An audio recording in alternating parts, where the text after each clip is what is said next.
Wala pa akong ibang layunin dito. Wala akong tinutukoy ng mga tao. Ito para sa akin lang. Kasi may mga nagtatanong kung bakit kahit maliit yung kinikita sa Facebook, yung sa pagre-reels, sa in-stream ads, ay may mga malalaki ang ibig sabihin nito, malalaki yung income nila.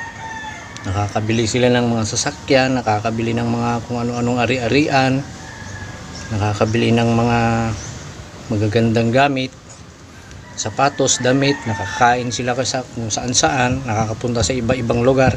Bakit daw kahit maliit yung sahod ay nakakaangat sila sa buhay? Yung mga ganong mga content creator. Para sa akin lang, kasi may mga nag-i-sponsor. Yun ang dahilan na alam ko. Yun lang ang alam kong dahilan. Para sa akin lang po yun na opinion. Na sa totoo talaga maliit lang ang income sa Facebook. Pero pag kahit nga si Ma'am Rosie Baginbin, yung million views niya, sabi niya 20 pesos lang daw yung kinita niya eh. Pero tuloy lang ayo, baka swertihin.